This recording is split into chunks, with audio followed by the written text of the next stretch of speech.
Hello friends, my name is Ritesh Agrawal and I welcome you all to the Decoded series। आज हम एक बहुत important topic पे बात करने वाले हैं, एवरग्रांड क्राइसिस इन चाइना। ठीक है, बहुत सारे स्टूडेंट्स ने मुझसे रिक्वेस्ट की कि सर ये टॉपिक आप एक्सप्लेन करें। ठीक है, it's a very important event which is transpired in China. आज हम थोड़ा डिटेल में समझेंगे what exactly is this crisis about, what are its ramifications, consequences, impact on India, impact on world, वो सारी चीज़ें हम आज इसमें डिकोड करेंगे। ठीक है, लेट्स गेट स्टार्टेड। तो देखो, Evergrande corporation was started in 1996 in Shenzhen province. ठीक है, इसे चाइना में हेंगदा कहा जाता है।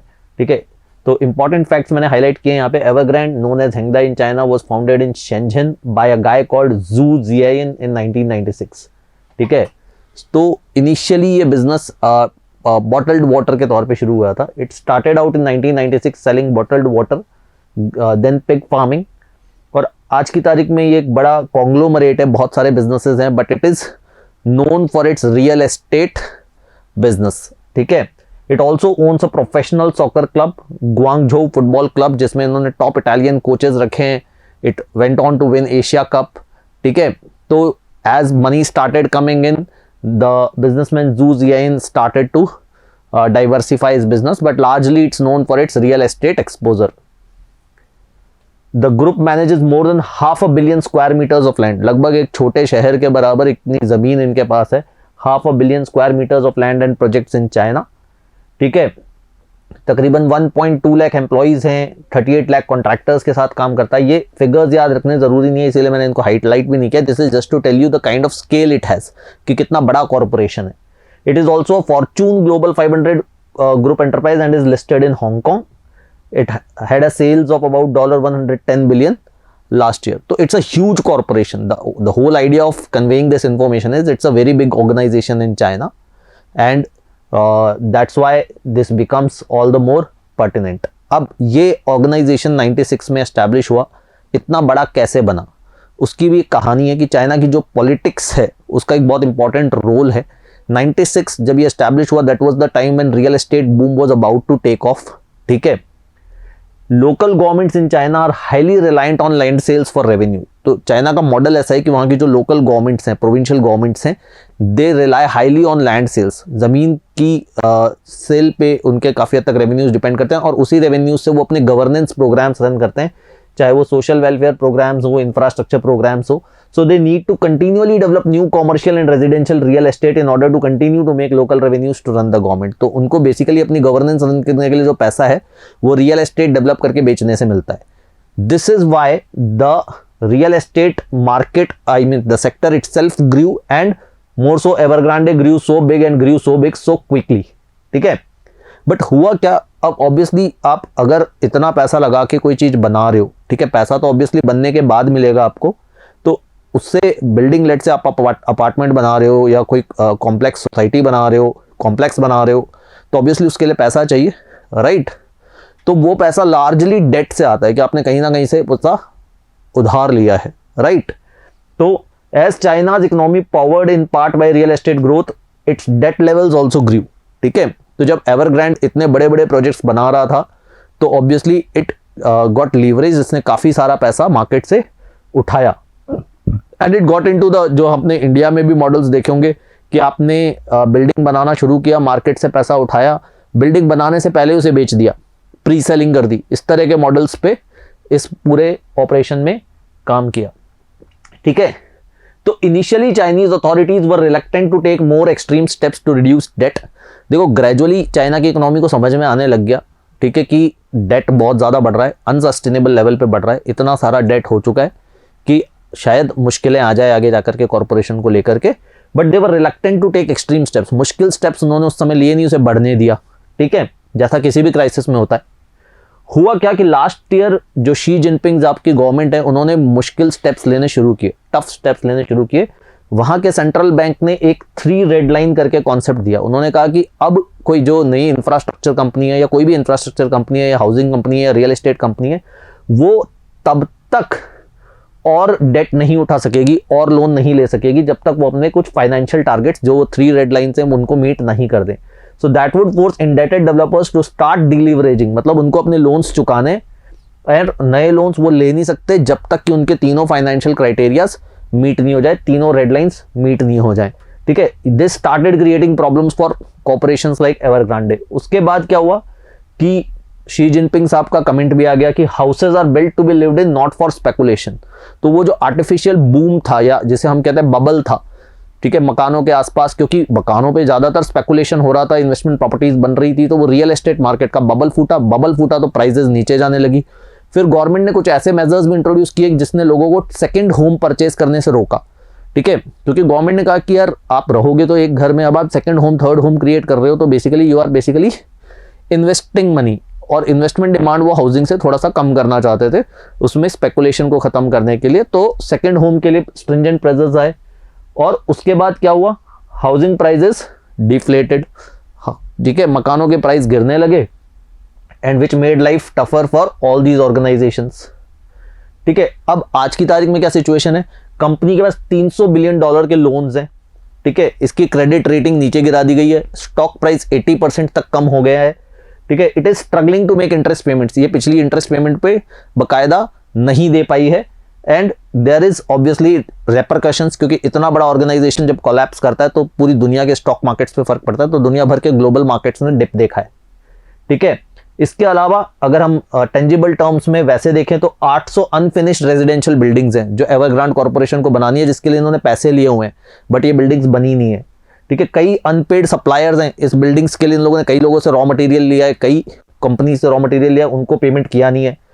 1 मिलियन होम बायर्स, इन सारी बिल्डिंग्स में तकरीबन 1 मिलियन 10 लाख होम बायर्स हैं जिन्होंने फ्लैट्स वगैरह बुक करवा रखे हैं, और जो उम्मीद कर रहे हैं कि हमने जो पैसे दिए हैं उससे हमारे को घर बन के मिलेगा, बट सब कुछ इस समय क्राइसिस में है। अब प्रॉब्लम क्या है, क्या प्रॉब्लम यह है कि एवरग्रांड कॉर्पोरेशन बर्बाद हो जाएगा, ठीक है। एक कंपनी बर्बाद होना is a part of a problem. Problem यह है कि इस कंपनी के साथ, क्योंकि ये कंपनी इतनी बड़ी हो गई है, ठीक है, तो एक पूरे सिस्टम पे एक बहुत जबरदस्त फर्क पड़ने वाला है, सिर्फ चाइनीज इकोनॉमी पे नहीं बल्कि दुनिया भर की इकोनॉमी इससे इंपैक्टेड होंगी, जिसे हम कहते हैं फाइनेंशियल डिस्ट्रेस इफेक्ट। तो देखो, मैं लास्ट में कुछ क्वेश्चन भी पूछूंगा आपसे, ऐसा ही एक सब प्राइम क्राइसिस आया था 2008-9 में यूएस इकोनॉमी में, उसके बारे में क्वेश्चन पूछूंगा, ठीक है, वो भी इससे रिलेटेड था। वहां से एक कॉन्सेप्ट निकल के आया था बाद में, टू बिग टू फेल, ऐसे ऑर्गेनाइजेशंस जो अगर फेल हो जाएं, जैसे हमारे बैंकिंग में बेसल रिफॉर्म्स के अंडर ये चीज़ आती है कि हर साल जो आरबीआई है वो ऐसे बैंक्स को चूज करती है कि जो अगर फेल हो जाए तो पूरी इकोनॉमी के ऊपर बड़ा इंपैक्ट आ सकता है। तो हमारे यहाँ से 3-4 बैंक्स होते हैं, एसबीआई, आईसीआईसीआई, एचडीएफसी, ठीक है, ऐसे बैंक्स को चुना जाता है जो जिनको अफोर्ड नहीं कर सकते कि कल को ये बंद हो गए तो एक बहुत बड़ी इकोनॉमी पे एक बहुत बड़ा इंपैक्ट आ जाएगा, इकोनॉमी कोलैप्स हो सकती है, ठीक है। उसी तरीके से there are certain corporations which are too big to fail, ठीक है। तो क्या Evergrande too big to fail है, समझते हैं। The problem of spreading financial distress is a much more serious problem. Why? Nearly 3/4 of country's household wealth is locked up in housing. तो ये क्या कहता है, 3/4 मतलब 75% जो कंट्री की वेल्थ है वो हाउसिंग सेक्टर में लगी हुई है। अगर हाउसिंग सेक्टर कोलैप्स करता है तो उस वेल्थ की वैल्यू काफी हद तक इरोड हो जाएगी, ठीक है। Because an impending collapse at the biggest real estate company, obviously Evergrande is the biggest real estate company, could have a serious knock-on effect on the entire economy. ऐसा नहीं है कि हाउसिंग सेक्टर कोलैप्स कर जाएगा, उसके साथ साथ पूरी इकोनॉमी पे बहुत जबरदस्त रेमिफिकेशंस आएंगे। क्यों? क्योंकि real estate sector accounts for about 30% of China का जीडीपी। तो चाइना का जीडीपी का 30% सिर्फ रियल एस्टेट से आता है। तो आप सोच लो कि रियल एस्टेट सेक्टर के कोलैप्स होने से जीडीपी पे कितना फर्क आ जाएगा। Assets of Evergrande alone are 2% of China GDP. Evergrande का जितने एसेट्स है वो चाइना का 2% जीडीपी है। तो आप सोच लो कितना बड़ा कॉर्पोरेशन है। और 4% of total property sales in China happen through Evergrande, ठीक है। तो जब इतना बड़ा ऑर्गेनाइजेशन आपकी इकोनॉमी का एक इतना बड़ा हिस्सा टूट के गिरेगा तो ऑब्वियसली आपके जीडीपी पे बहुत साइजेबल इंपैक्ट आएगा। अब देखो, इसमें एक विशियस साइकिल होती है, वही जो मैं कह रहा था सब प्राइम क्राइसिस के टाइम पर भी हुआ था कि क्या होता है जब हाउसिंग बबल फूटता है ना, तो क्या होता है, आपने प्रॉपर्टी प्राइसेस गिरने लगते हैं। जब प्रॉपर्टी प्राइसेस गिरने लगते हैं ना, तो लोग अपने पास जो प्रॉपर्टी है, मान लो आपने महंगे दामों पे ली थी, अभी लोन चुका रहे हैं, आपको पता है लोन चुकाने के बाद उसकी वैल्यू उसकी आधी रह जाएगी, तो क्या आप लोन चुकाओगे? नहीं चुकाओगे। या फिर आप उस प्रॉपर्टी को सेल करने की कोशिश करोगे।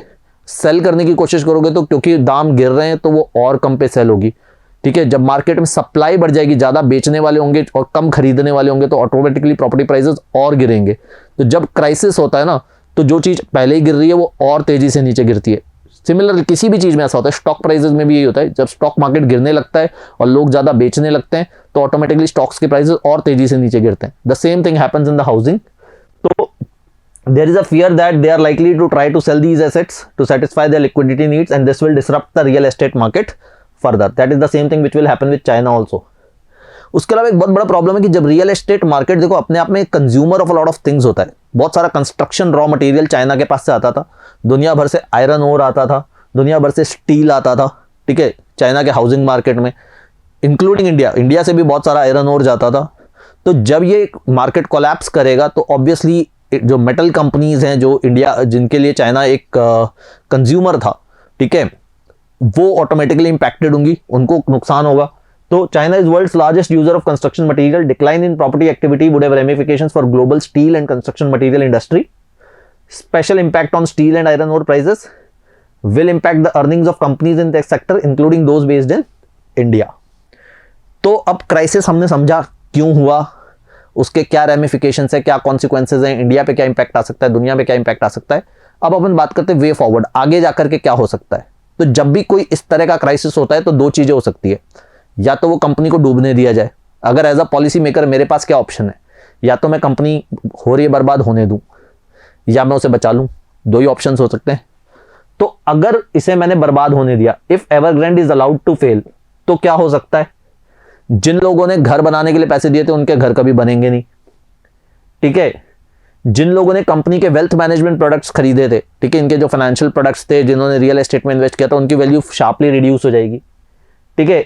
इकोनॉमी पे, जीडीपी पे इसका फर्क पड़ेगा, वो तो पड़ेगा ही, वो मैंने आपको बताया था 30% of GDP comes from real estate, ठीक है। इसके अलावा जो लोकल गवर्नमेंट्स का रेवेन्यूज था, जो कि मैंने कहा था कि 50% रेवेन्यूज जो है वो रियल एस्टेट के थ्रू आता है, उन पे भी फर्क पड़ेगा। तो अगर इसको बर्बाद होने दिया गया, तो ये बहुत सारी चीज़ों को बर्बाद करके जाएगा। या अगर मैंने इसे बचाने की कोशिश की, तो टारगेटेड बेल आउट का मतलब ही बचाना होता है। You bail out someone from a extreme situation. तो टारगेटेड बेल आउट का मतलब ये है कि ठीक है, जो इंपॉर्टेंट क्रेडिटर्स हैं, ठीक है, पूरा पैसा तो आप नहीं चुका सकते, बट जो इंपॉर्टेंट क्रेडिटर्स थे, बड़े क्रेडिटर्स थे, उनके साथ चाइनीज गवर्नमेंट सेटलमेंट करके थोड़ा बहुत पैसा उनको दे करके कंपनी को रिवाइव करने की कोशिश करे, वो एक ऑप्शन हो सकता है। But again it will address the short term crisis, but उनको लॉन्ग टर्म स्ट्रक्चरल चेंजेस, इसमें इसलिए भी इतनी बात हो रही है कि अब लोग कह रहे हैं कि चाइना को अपनी इकोनॉमी को रीबैलेंस करना पड़ेगा विद न्यू रियलिटीज। ये अनसस्टेनेबल डेट लेवल्स के साथ, लिवरेज के साथ ये इकोनॉमी आगे तक काम कर नहीं पाएगी, और जो रियल एस्टेट की बदलती रियलिटीज़ हैं, तो इकोनॉमी को रीबैलेंस करना पड़ेगा चाइना को, इसीलिए भी ये क्राइसिस थोड़ा न्यूज़ में है। तो आज हमने समझा एवरग्रैंड क्राइसिस, ठीक है। आई होप ये आपको समझ में आया कि क्यों क्राइसिस है, क्या एवरग्रैंड कॉरपोरेशन है, क्यों ये इतना इंपॉर्टेंट है चाइना के लिए, दुनिया के लिए, और क्या आगे इसमें डेवलपमेंट्स हो सकते हैं, ठीक है। तो वो हम फॉलो करते रहेंगे, अपडेट्स लेते रहेंगे। अब बात करते हैं Q&A सेक्शन की। लास्ट टाइम हमने चीफ ऑफ डिफेंस स्टाफ के बारे में बात की थी, और तब हमने पूछा था कि vice chief of defence staff की पोजीशन कब आई है। तो काफ़ी लोगों ने सही जवाब दिया, 2020 में ये पोजीशन आई थी। और अब आज के सवाल के बारे में बात करते हैं। तो आज हम बात कर रहे थे एवरग्रैंड क्राइसिस के बारे में, और मैंने थोड़ा सा एक हिंट आपको दिया कि 2008-9 में एक इसी तरह का क्राइसिस हुआ था, और उसमें एक बहुत पॉपुलर इन्वेस्टमेंट बैंक बर्बाद हो गया था, जिसको एवरग्रैंड क्राइसिस के साथ लिंक करके भी देखा जा रहा है कि Evergrande crisis is like the dash of that period, ठीक है। तो वो कौन सा इन्वेस्टमेंट बैंक था जिसकी मैं बात कर रहा हूँ, ठीक है, जो 2008-9 क्राइसिस के दौरान बर्बाद हो गया था, ठीक है, और जिसको लिंक अप करके देखा जा रहा है एवरग्रैंड क्राइसिस के साथ। Can you tell me the name of that investment bank in the comment section? I will see to it and respond next week with a new topic, ठीक है। Till then take care, good bye and keep reading.